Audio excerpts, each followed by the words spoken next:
Hi, I'm Andrew Kane, State Politics Editor of the Richmond Times-Dispatch, and with me are my colleagues, Dave Ress and Michael Martz, who've done a lot of reporting about data centers and their effect on Virginia.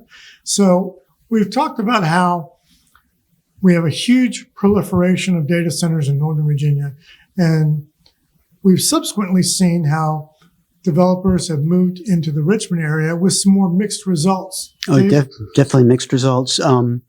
There are some localities that have welcomed them.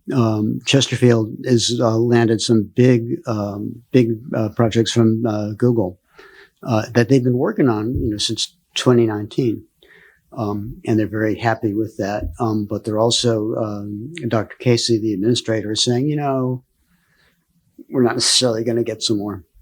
In Charles City County, just months and months of really, very upset residents before trying to talk to a board of supervisors that really saw the tax revenue for this as a huge windfall for a very financially stressed county. Mm-hmm. But their opposition was too much, and the data center developer in that case pulled out. We saw that in Louisa County as well, right? Yep. Yeah. And Louisa has managed sort of a middle path where there's one center that's still going ahead.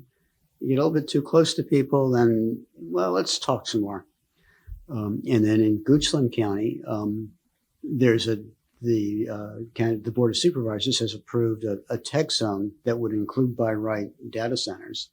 But there's just enormous opposition to this. It still went through. So that's kind of where a lot of the tension locally is. The reason they're coming here is, as Michael pointed out, is there's not a lot of room left in Northern Virginia, and there's starting to be opposition emerging there.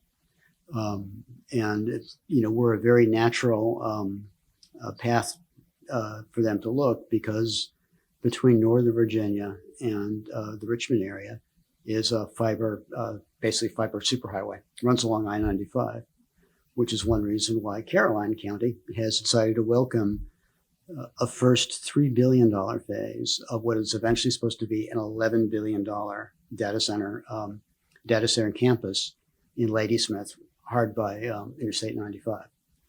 Now in Henrico, we saw some initial welcome, but then we've seen subsequently some interest in some curb, right? Right. Henrico was actually fairly aggressive with this, with some tax incentives that helped with the White Oak Tech Park.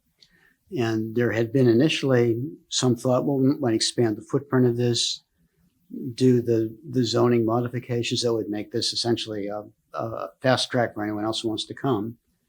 And, as people start having second thoughts about this, particularly in the eastern part of the county, where there's still a lot of people who treasure a more rural feel, the county has sort of backed up and said, no, going forward, we're still going to have case. If anyone comes, we're going to have case by case. It's not going to be by right, and so people are going to be able to have a voice about what their concerns about data centers a neighbor are. Michael, I guess we've seen elsewhere in the state this same sort of push and pull, where I guess even for small localities especially, the revenue would be very attractive, right? Not just small localities. One of the biggest locality in the state, Fairfax, is looking for new sources of revenue. It's because it has pressure on its real estate tax rate. It's losing a lot of government jobs. Office space is glutted. It's vacant. Yeah. And 20%. So they're looking in Fairfax and other parts of Northern Virginia to promote high tech technology, cybersecurity, AI, quantum and cloud computing, financial technology, all these things that they have. They have universities there, George Mason, others, and those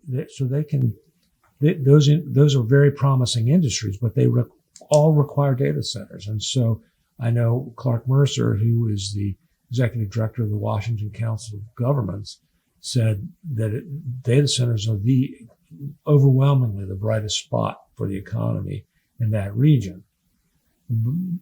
So that's In other parts of the state, like Southwest Virginia, Will Moorfield, a member of the House Appropriations Committee from Tazewell, said, well, if you don't want them, we like them.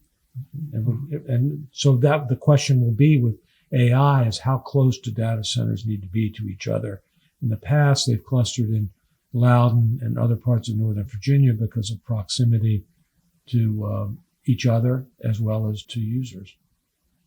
So you can see in the Richmond area, as in Northern Virginia, there's a lot of tension between the attractiveness of the revenue versus the effect on homeowners. So I want to thank my colleagues, Dave Ress and Michael Martz, who've done a lot of good reporting on this issue. And we encourage all of you to continue to follow our coverage on richmond.com and in the Richmond Times-Dispatch.